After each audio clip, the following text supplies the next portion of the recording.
If you ask a Dutch person what's the most conservative city in the Netherlands, you'll probably hear one answer: Urk. Urk was once an island in the Zuiderzee, but after the Zuiderzee was drained, it officially became part of the Netherlands mainland in 1939. And in many parts of the Netherlands, this small fishing village doesn't have the best reputation. So I'll be spending the next 24 hours here to see what life is really like. With the camera, if you were openly filming people without asking, I would say there's an 80% chance you would be harassed within 10 minutes. Ik ben eigenlijk gids geworden omdat Urk zo negatief steeds in het nieuws kwam.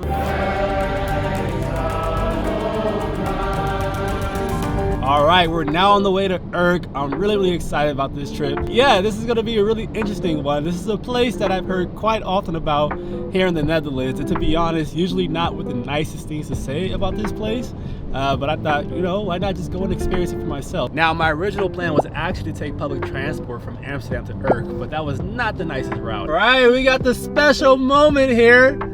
When the bridge goes up, everybody has to stop. Nou, ik weet niet hoe lang dit gaat duren. Hopelijk niet te lang, want ik wil niet te lange tijd wachten. For people not from the Netherlands, this would be such a welcome to the Netherlands moment, seeing something like this. I've only experienced this like one time in my life, so I forget how long this usually lasts. So Dutch people, let me know in the comments, how long am I gonna be stuck here? Oh wait, actually it's going down. It's going down already. It's going down. Look, all right, I think we'll get moving soon. And just like that, we start driving. Oh, whoa. There's almost an accident right there. All right, now we're back in action. Now we are back in action. On the way to Urk. Let's go.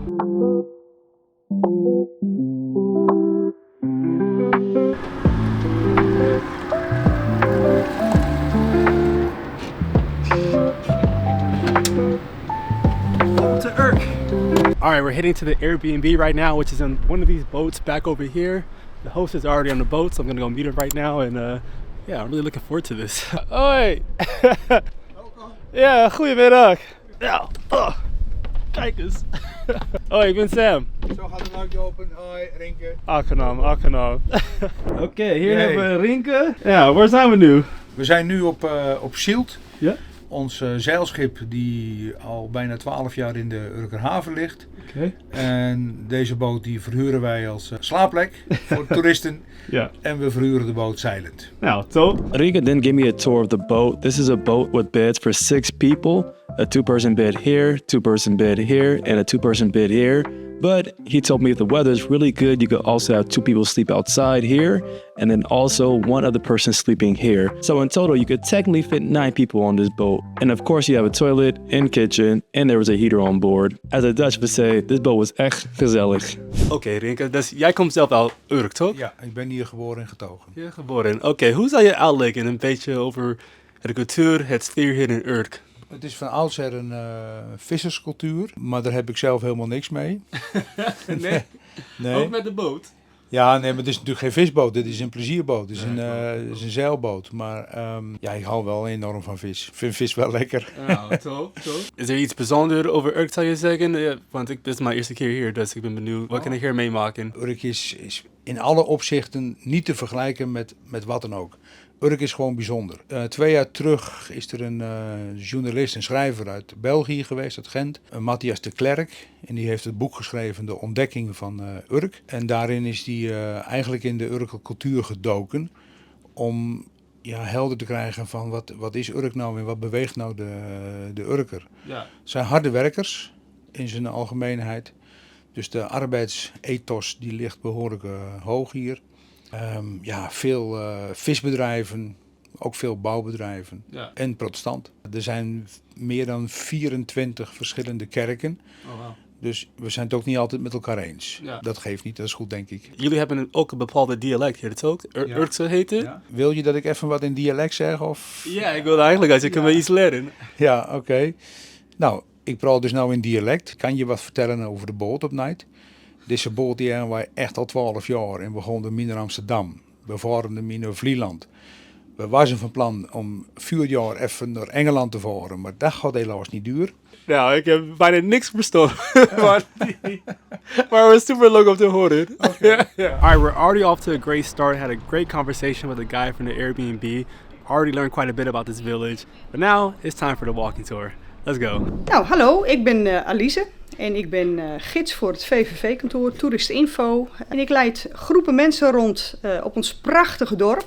En ik vertel daarbij iets over de geschiedenis en over de gebruiken, het dialect en de klederdracht natuurlijk. Ik ben eigenlijk gids geworden omdat Urk zo negatief steeds in het nieuws kwam. Nou, ik had zoiets van, Urk heeft veel meer te bieden als zijnde inteelt, dorp en kookeiland en toen maar visfraude. En Urk is gewoon veelzijdig en er wonen ook hele leuke mensen op Urk. Nou, we staan hier bij de Orka. Ja, Urk kwam als eerste voor in 966 in de boeken als Ork. Waarschijnlijk hebben we daarom onze Orka hier neergezet. Ork, dat was niet omdat er in die Zoute Zee dat er orka's zwommen, maar meer omdat het eiland de vorm had van een orka. So the tour I was doing was called a Hinkies tour. And Hinkies are these small narrow alleys that you'll find all throughout Urk.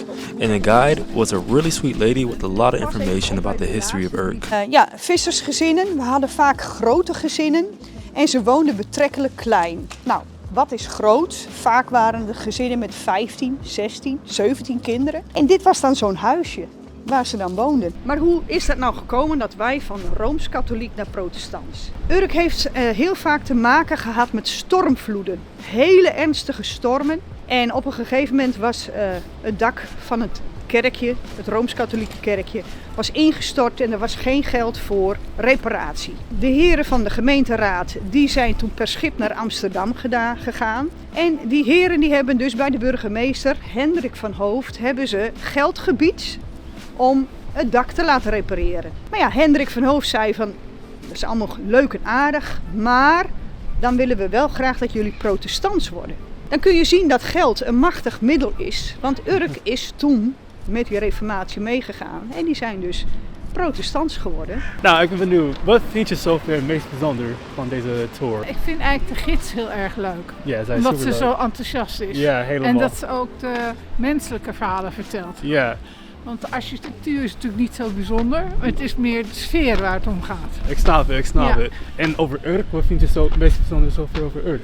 Ik vind het meest bijzonder dat het een hele authentieke gemeenschap is met een hele eigen identiteit. Yeah. Now it's starting to rain a little bit, but right now she took us to this area where these houses are all right next to each other.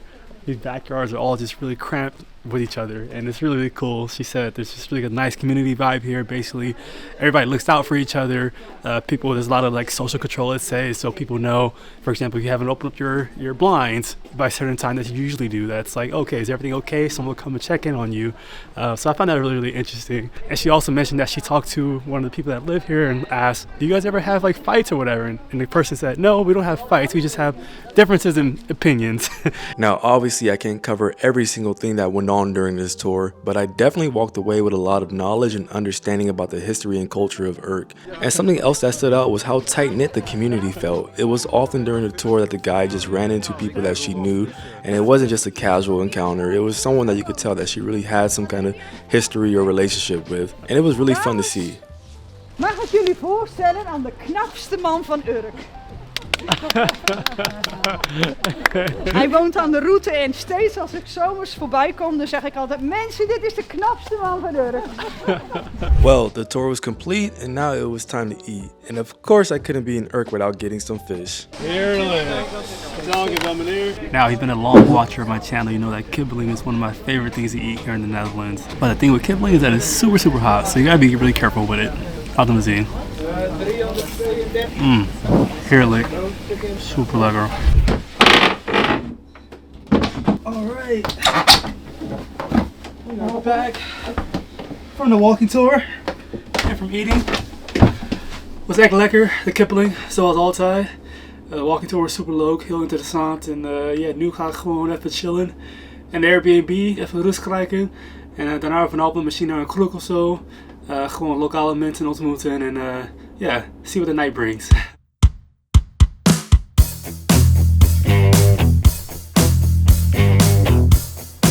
Hoi, hoe heten jullie? Ik ben Mart. Klaas. William. Komen jullie zelf uit Urk, toch? Ja, ik kom uit Urk. Ja? Nou toch, ik zou eerst graag vragen, hoe zou je omschrijven om hier in Urk te opgroeien? Ik vind het wel Lid. Ik vind het wel top. Ja, en waarom? Ja, er is gewoon heel veel gaande, weet je wel. Er is altijd wel wat te doen, weet je wel. Mega gezellig. Mega top. Goed. En iedereen kent elkaar en mega gezellig, ja. Weet je, heel de dag drugs zit. Nee, dat is een grapje. Very peaceful. Sometimes. Always drinking. Sometimes? Sometimes. When is it not? When is it not? When you have to go to the fish, life is hard. Yeah. But when it's weekend, we drink. Ja, erg gezellig en iedereen kent ieder. Overal ben je welkom. Ik heb die gemerkt toen ik was in een bar en iedereen kwam binnen en het was echt gewoon hoi zeggen tegen iedereen, weet je. Alsof ik echt een grote family face was of zo. Ja, iedereen zegt hoi tegen elkaar en altijd erg gezellig. Pretty close. It's like a bubble. You belong or you don't. No offense. You would probably be outside of that bubble unless you really prove yourself by either speaking the language or dating somebody that's inside the circle, being accepted by them, or embracing either the religion or culture pretty by a significant amount. Normaal gesproken heeft Urk niet de beste reputatie of zo van mensen buiten Urk. Wat vind je van die? Ja, het wordt vaak verkeerd neergezet. Het is heel anders als je er zelf in leeft en als je er zelf komt. Het wordt in de media verkeerd vervormd. Ik vind zelf meestal Urkers zijn best wel vrijgevend ook. En ja, meestal wel aardig goede, lieve mensen, harde werkers meestal. Aan de ene kant sommige mensen, er zijn een klein groepje die het zeg maar voor de meerderheid verpest. Dat is het. I think it's partially through because of the notorious thing is, yeah, it's rooted in the whole drug use thing. There's definitely a lot of drug use going on because of the price, it's cheap. If you're not religious or you go against the grain a little bit, you're kind of an outcast. If you have a shit situation at home and then you can score a gram of coke for like $30 and you're a fisherman that makes like 1,500 euros a month, I mean a week, then the decision is pretty easily to make. Ik weet hier in Urk is echt gezellig, weet je, iedereen kent elkaar, sfeer of zo. Dan zou je zeggen, buitenlandse mensen kunnen hier ook welkom voelen of zo. Ja, zeker. Ik vind van wel. Ja. En voor de meesten die zouden zeggen, als je gewoon zou werken en als je laat zien dat je wil, dan is het prima. Dan is het goed, dan ben je welkom. Maar dan moet je niet zeg maar elke dag een beetje lui op je reet zitten, een beetje bier drinken. Weet je. Urk is usually very friendly if you know how to fit in, if you know how to talk to people. You have to be friendly and an extrovert yourself, and then you'll fit in. With the camera, if you were openly filming, like people without asking, I would say there's an 80% chance you would be harassed within 10 minutes. Because of my skin color, because of the camera? No, because of the camera. Definitely because of the camera. Inherently, it's not racist. With all due respect, everyone's white here. The skin color definitely adds on to the whole camera thing. So okay, he's black. He's already, again, not racist. He's already different. On top of the whole camera thing, let's see what the fuck's going on. Okay. There's a bar in particular where if people would stand outside and you would walk onto the street here with a camera, they would definitely walk up. What the fuck's going on, dude? Let's go. Well, luckily I haven't ran into those people so far tonight. I'm not surprised by that because the fact that your Dutch is both good and it's pretty obvious that you don't have any ill will. Throughout the night, I met many people and had many conversations. And whereas the tour from earlier gave me an understanding of the history of Urk, the conversations I had throughout the night gave me an understanding of life in Urk currently. One tradition that has remained in Urk are these gold earrings you'll see many of the guys wearing. This tradition originates from earlier times where sailors would wear gold earrings so that if they died on board and their body was found, they could pay for the grave with the earring. Oké, nu, ik was aan het lopen en ik kwam tegen deze twee mensen hier. Je zou graag een boodschap geven, toch? Ja, wij lopen hier om het evangelie te verkondigen. En eigenlijk wou ik ook mijn getuigenis vertellen. Ik kom uit jaren van verslaving van alcohol en drugs. Ja, Jezus heeft mij vrijgebracht, vrijgekocht van alles. Alle verslaving ben ik vanaf door Jezus Christus. En het is altijd nog een strijd, het is altijd nog lastig. Je bent niet in één keer perfect, maar ik wil gewoon deze boodschap meegeven dat Jezus ook voor jou is gestorven voor je zonde. Oké jongens, waar gaan we nu naartoe? De bubbels. Wat is daar? Wat is daar in de bubbels? Lekker bier. Ja? Biertje? Nou, ik ben heel benieuwd. Jullie moeten een goede avond laten zien hier in Urk. Weet je, dit is mijn eerste avond hier in Urk. Oké. We gaan er iets leuk maken, toch? Ja, crazy. It's gonna be crazy. Oké, goed zo, man. Wacht even, oké, wat is dit hier? Varkenspeetje. Ja. Hier een vleugel. Ja. Partij. Maar wat zit erin? Ja, wat zit erin? Ja, Zonnemaan, Berenburg en cola. Coca-Cola. Oké. Zijn we er klaar voor? Ja hoor. Hallo. Oké, ik ga hetzelfde doen. Oh. Shit, I can't get it. Where are you gonna do it? Hopta. Oh, lekker man. Lekker. Goedemorgen iedereen. Goedemorgen. Dit is geen fake face or fake voice. Ik ben echt net wakker. I really just woke up for my English speaking people. Today I'm gonna be going to the church. I had someone that I met last night was kind enough to invite me out to his church. I'm really curious about this experience, so shout out to Albert for inviting me and welcoming me to his church. All right, I am now driving over to the church. I hope that I'm okay with my clothes, because to be honest, I didn't bring any special clothes to go to church. I should have thought about that, but the guy that invited me last night said that I should be okay. So yeah, fingers crossed that everything will be okay.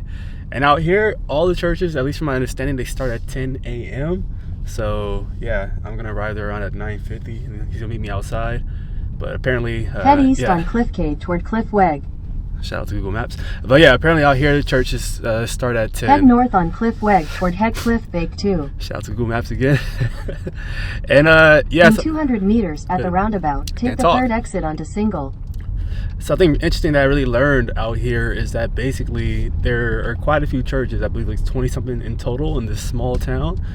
And basically not each church, but there are quite a few different, let's say, differences in beliefs with some of the faiths out here. They're not like crazy big differences from what I heard, but nonetheless, there are some small differences, and that's why the influence of having many different churches. But someone in the comments, if you know better, correct me if I'm wrong, but that's what I seem to have picked up on yesterday. Okay, I'm here with Albert. This is the guy that invited me out last night to come to the church. Really appreciate it, man. And, zeker. Ja, en nu zijn we bij de Schelp. De Schelp, ja. Dat is eigenlijk een sportzaal, omgebouwd naar een kerk. Nou, oké, ik heb helemaal geen idee wat te verwachten binnen. Maar, nee, dat komt goed, dat komt goed. Nou, zeker. Ja.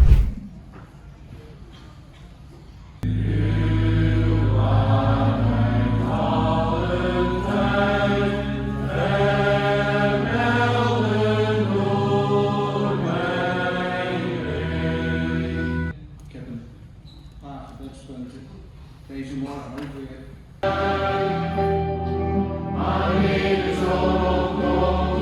Oké, nu, we zijn net klaar met de kerk. We zijn net in de kerk geweest en het is echt een mooie boodschap vandaag. Ja. Een beetje over vertrouwen hebben in Jezus. Ja, en, zeker. Ja, niet in dingen van de wereld of zo, of niet in het vlees, zou je zeggen? Niet in het vlees leven, maar in God leven. Precies. Wat vond je van Urk? Ja. Nu we toch afsluiten. Ja. Ik vond het heel gezellig hier, man. Ik heb echt leuke mensen ontmoet, zoals jullie.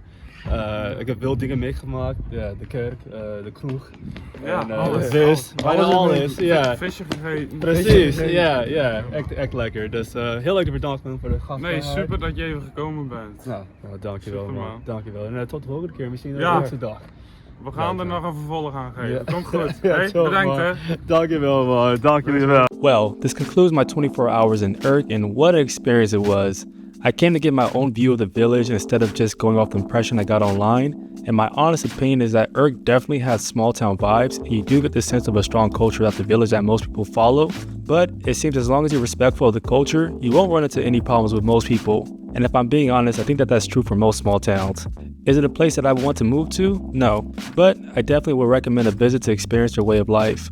I want to end this by giving a big thanks to everyone I met during my stay in Urk. You all made it a memorable experience, and maybe I'll see you all again soon. Till the next video.